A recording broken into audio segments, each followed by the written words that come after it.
What's up everybody, tech journalist Krishan Sharma here. And today we're going to talk about one of the most anticipated smartphones of the year, the OnePlus 8 Pro.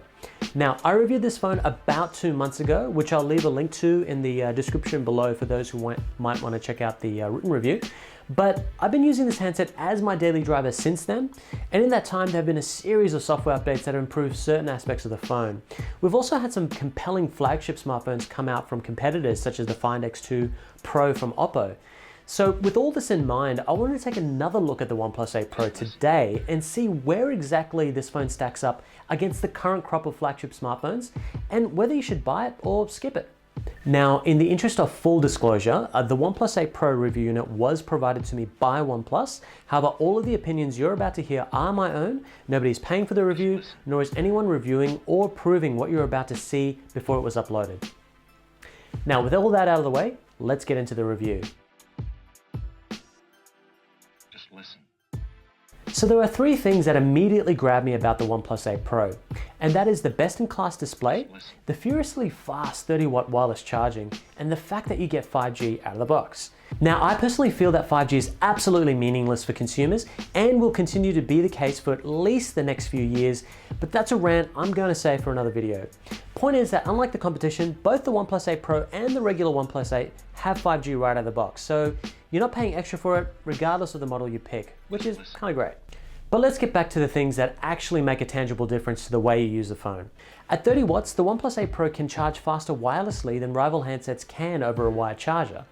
This is a big deal, as wireless charging has been notoriously slow since its inception, with the majority of handsets topping out at 10 watts. For example, the likes of the Samsung Galaxy S20 Ultra and iPhone 11 Pro Max take close to 2 hours to get to full charge. Meanwhile, the OnePlus 8 Pro charges wirelessly at a whopping 30 watts, which means I was able to charge my review unit from dead flat to 56% in just 30 minutes. Now, the only downside is that you will need to invest in OnePlus's $69 wireless charging pad to get those faster charging speeds. Also, docking it in any regular Qi wireless charger will only charge the handset at a paltry 5 watts.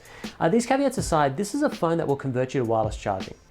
Now, of course, the most important aspect of any phone, aside from the camera of course, is the thing that you'll be looking at the most, and that is the display.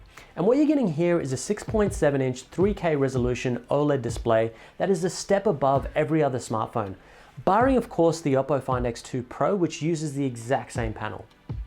It's noticeably brighter, which means the screen remains visible even while outdoors in the bright sunshine, and the native 10-bit panel means that it can display more colors, which is immediately apparent when viewing HDR content on services like Netflix, YouTube, or Amazon Prime Video.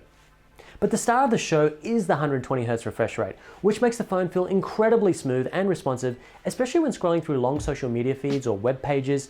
Games that support a high refresh rate, such as Call of Duty Mobile, feel remarkably fluid to play. Unlike competing handsets, the OnePlus 8 Pro doesn't force you to drop down the display's resolution to enjoy the high refresh rate either. My one qualm with the curved display is that it does pick up accidental touches along the edges, but to OnePlus's credit, they did release a software update that has improved the palm rejection quite a bit. One thing I do really miss is an always-on display, but according to OnePlus, this feature will be making its way to the OnePlus 8 Pro in a software update later this year, and that's great. There's also a MEMC chip on board that essentially inserts additional frames to decrease motion blur in videos. It's comparable to motion smoothing on televisions, giving films a somewhat soap opera effect. While I found it useful for smoothing out fast-moving content like sport or when watching gaming-related content on platforms like YouTube, it doesn't look great for any other types of content, including movies and TV shows, which are natively shot at a much lower frame rate. Also notice it does drain more battery when enabled.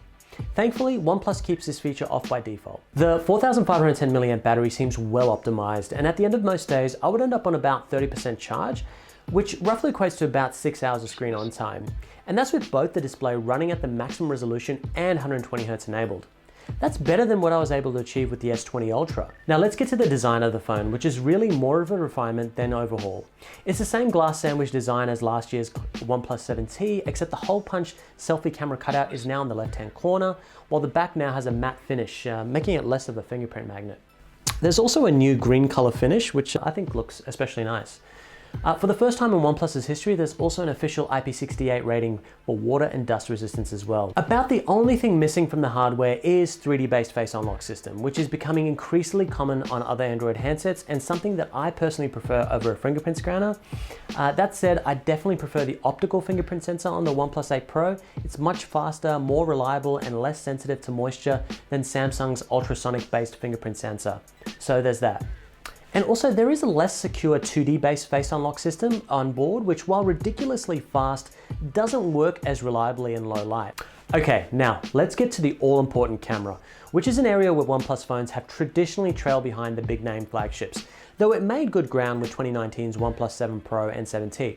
The company has put out all the stops with the OnePlus 8 Pro, boasting not one, but two 48 megapixel Sony sensors. Now the primary Sony sensor is physically bigger in size than most other smartphones on the market, barring of course the ones found on the Huawei P40 Pro, Xiaomi Mi 10 Pro, and Samsung's Galaxy S20 Ultra. The primary shooter has a 1.78 aperture lens with OIS and EIS, in addition to 4K video recording at up to 60 frames per second, while the second is an ultra-wide with a 120-degree field of view and an aperture lens of 2.2. That all sounds good on paper, but how does it perform in the real world? And more importantly, how does it compare to the big name rivals? In most scenarios, the photos taken from the OnePlus 8 Pro matched or exceeded the results achieved from the Galaxy S20 Plus and traded blows with the significantly more expensive Galaxy S20 Ultra. All smartphone cameras struggle to capture the faces of subjects clearly with sunlight blaring from behind, but the 8 Pro's camera is adept at exposing the face properly without the unsightly shadows. It meant that I can just point and shoot without really worrying about where my subject was standing relative to the light. Autofocus is also noticeably snappier than the S20 Ultra, resulting in less blurry shots overall. OnePlus's night mode is much improved over previous models, managing to pull in quite a bit of light while revealing good levels of detail while also keeping noise to a minimum. OnePlus does however tend to over smoothen faces in dimly lit environments and in general lighten skin tones to an unnatural degree. However, in the latest software update, which at the time of recording is version 10.5.8, OnePlus fixed those issues and now skin tones look accurate. I also found the dynamic range to be more consistent. That said, the 16 megapixel front-facing selfie camera still has a tendency to overexpose faces. The ultra-wide mode is excellent with plenty of punchy contrast, and there isn't a noticeable color shift between the primary shooter and the wide-angle lens like there was in last year's models. The boosted sharpness and contrast meant that I could just capture really impressive looking landscape shots. Although keep in mind the field of view isn't quite as wide as the ultra-wide on the S20 Ultra and Oppo Find X2 Pro. The wide-angle lens serves double duty for the macro on the 8 Pro, and it does a stellar job in accurately capturing fine details up close. The Telephoto offers a 3x optical zoom and up to 30x digital zoom. The results were good for close to medium distance zoom shots, but as soon as you start to step beyond 10x zoom, the detail and color reproduction really start to fall apart. It would have been nice to have a longer range, but honestly, telephoto is something I rarely use in actual photography as I just prefer to physically move closer if I have to, so I don't really miss it here. A bizarre addition is the inclusion of a dedicated color filter sensor. I'm not sure why OnePlus thinks we need a hardware solution for what essentially could have been achieved through software-based filter overlays. To me, having a dedicated time of flight sensor instead of this color filter for better quality portrait mode would have made more sense. I found that without the dedicated time of flight sensor, the phone has a harder time trying to figure out how far the camera is from the subject, since it's essentially trying to do this all through software, and as a result, portrait mode doesn't look great, and I would say is the weakest part of the camera setup on the OnePlus 8 Pro. Thankfully, because of the large sensor size, you can get better looking bokeh effect or background blur using the default photo mode, so there's at least that. Video is another area that has been a bit of Achilles heel for OnePlus handsets in the past, but the 8 Pro has turned things around significantly with good color reproduction, great autofocus, and some of the best stabilization I've seen on any smartphone. Now, don't get me wrong, I still think iPhone is the better video recorder, especially when it comes to handling things like rolling shutter.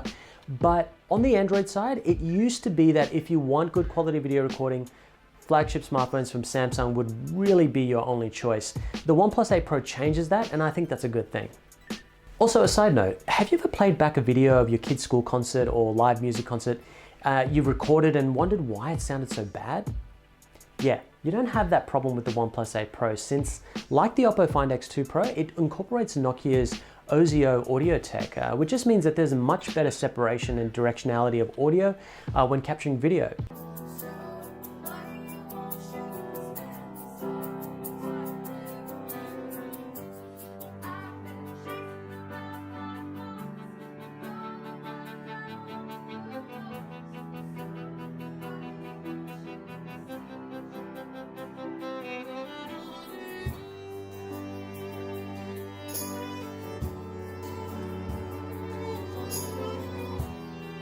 You know, audio recording quality is something that so often gets neglected in smartphones, and I'm just glad that some attention has been paid to it here. A key selling point for OnePlus has always been the speed of its software, and the fact that it refrains from following the industry trend of filling up its handsets with non-removable apps and services that are there to serve the interests of the phone manufacturer and not necessarily the end user.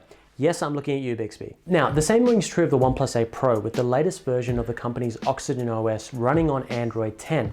Outside of a handful of OnePlus-made apps that cover the essentials, such as a gallery to view your photos, a file manager, Zen mode for helping you detach from your smartphone, and a more complete dark mode, you're getting a clean Android experience devoid of any real bloatware. Well, other than the ones that Google forces smartphone manufacturers to install. With OnePlus, you also get Android software updates much faster than competing handsets. Pair the close to stock Android experience with the top tier internal specifications and 120Hz refresh rate. You have what is easily the fastest handset on the market with the OnePlus 8 Pro. That said, I did come across a couple of minor issues during my review period, namely the lack of support at the software level for dual SIM functionality, which the company says will be remedied in a future firmware update. It's just odd that after 2 months and 5 or so software updates later, we still don't have dual SIM support. While I would have liked to have seen a more sophisticated biometric authentication system, a faster and better looking portrait mode, and while we're at it, a headphone jack. Yes, that's right, I'm team headphone jack, and I will continue to complain about its absence in every flagship smartphone review till somebody listens. These are fairly minor quibbles when you consider what you're getting as a total package. The OnePlus 8 Pro outclasses every other smartphone in the sub-US $899 price bracket, and in some respects rivals the performance of more expensive handsets such as Samsung's Galaxy S20 Ultra. So if you're in the market for an Android smartphone, I would strongly consider taking a look at the OnePlus 8 Pro. That's going to do it for now. Thank you so much for watching. Don't forget to like and subscribe if you enjoyed the video, and I'll see you in the next one. Bye for now.